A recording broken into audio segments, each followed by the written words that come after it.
They sold her with her head bowed and her wrists bound in red twine.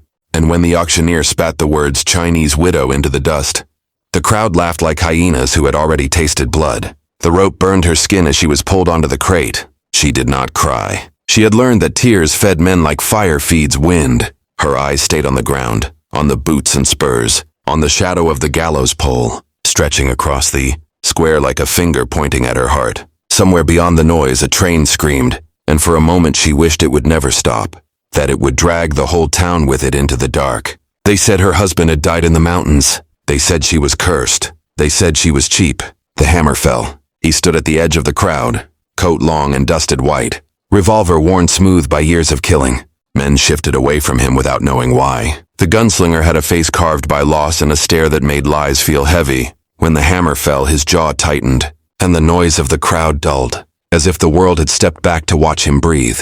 He did not bid. The man who bought her had a scar like a split apple across his cheek and a smile that never touched his eyes. He tugged her down from the crate and yanked the twine, whispering what he would do once the sun fell. Her breath shortened, her chest fluttering like a trapped bird. She saw the gunslinger then, really saw him, the way he watched without blinking, and something desperate rose in her throat. "Help!" she breathed in broken English, a word she had practiced in secret for months, a word sharp enough to cut. The scarred man laughed and struck her hard enough to turn the sky sideways. The gunslinger moved. It was not fast. It was not slow. It was inevitable. His hand settled on the butt of his revolver, and the square went quiet, the way a church does when the preacher lifts his hands. The scarred man's laughter died in his mouth. "You paid," the gunslinger said, voice low as a grave. "You didn't buy." The scarred man spat. "Mind your own business." The first shot split the air and knocked the scarred man back into the dirt. The second shattered the rope from her wrists. The third was mercy. When the smoke cleared, the gunslinger was already turning away, as if the killing had been a door he had closed behind him. She stood shaking, hands free and useless, staring at the man who had changed her fate without asking her name. "Come," he said, not unkindly, and when she did not move, he looked back. His eyes were dark and tired. "If you stay, they'll kill you for what I did." She followed him out of town with blood on her sleeve and fear pounding time into her ears. They rode hard into the hills, the land rising and folding like a held breath. Night caught them between rocks and coyotes sang of hunger. He built a fire with the care of a man who had lived without warmth. She sat apart, hugging her knees, ready to run if he reached for her. He did not. He handed her bread. He turned his back while she ate.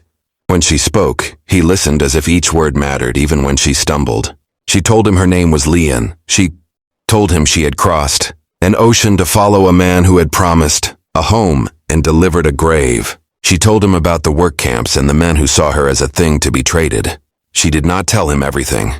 Some truths were still too sharp. When dawn came, he saddled the horses and said, "I'm Caleb." They rode for days. Riders followed once, then twice, shadows against the horizon. The second time, bullets sang. Caleb dropped from the saddle and fired without looking.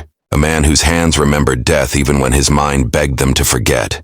Leanne crouched behind a rock, heart hammering so loud she feared it would betray them. When it ended, the riders lay still, and Caleb leaned against the horse, bleeding from a cut that burned white. She tore her dress to bind him. Her hands shook, but she tied the cloth tight, the way her mother had taught her with fishing line. He watched her with something like wonder, as if he had forgotten what care felt like. They reached a valley where grass ran green and water whispered. A small house waited there, lonely and stubborn. Caleb said it had been his once, before the war of men had burned it and taken everything but the land. He rebuilt with his hands in silence. Leanne learned the rhythm of days, the comfort of honest work, the way quiet could heal. At night, fear crept in like smoke. She dreamed of ropes and laughter. Sometimes she woke gasping, unable to breathe, and Caleb would sit on the floor with his back to the bed and speak her name until the dark loosened its grip. He never touched her without asking. He never asked for what she could not give. Word traveled. Men came with questions and threats. They called her his property. They called her his sin. Caleb stood between them and her like a wall that knew how to bleed. Once a preacher arrived with fire in his eyes and scripture in his mouth. Caleb listened until the man's words turned to poison. "She is my wife," Caleb said then, and the word fell into the valley like a promise. "Blessed by God if he's listening and by me if he's not." Leanne's breath caught. The preacher sputtered and left. That night, Leanne asked him why he had said it. "Because it's true," he said simply. If you want it to be. She did not answer right away.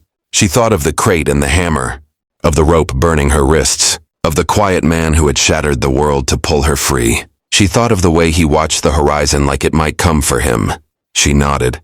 They were not married by law. They were married by survival, by shared meals and shared wounds, by laughter that surprised them both, by nights where she reached for his hand and found it waiting. Trouble came wearing badges. A marshal rode in with a paper and a smile. He said Caleb was wanted for killings across 3 counties. He said he would take the woman too, as evidence, as leverage, as payment. Leanne felt the old fear claw up her throat. Caleb's jaw tightened. "Run," he told her when the marshal slept. "I'll draw them off." "No," she said, the word strong now. "We stand." She hid the rifle under the table. When the marshal came at dawn, boots loud and law heavy, Leanne stepped into the doorway with the gun in her hands. Her heart tried to leap free. The marshal laughed until she fired, the bullet taking his hat clean off his head. The valley went still. Caleb moved like thunder. The fight was fast and terrible. When it ended, the law lay broken, and smoke curled up to the sky like a question God did not answer. They knew then that peace would not come to them, not easily. They packed what they could and burned the house themselves, a clean fire that left nothing for men to claim. As they rode away, Leanne did not look back. She held Caleb's waist and lifted her face to the wind. They traveled under false names. They crossed rivers and lines drawn by men who believed they owned the world.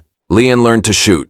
Caleb learned to sleep without nightmares sometimes. In a town by the sea, a woman asked Leon what she was to the gunslinger. "I am his blessed wife," Leon said.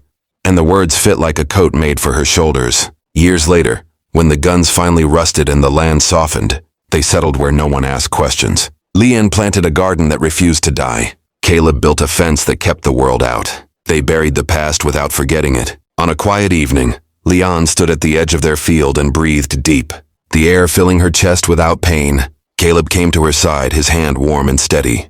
"They tried to sell your soul," he said. "They failed," she answered.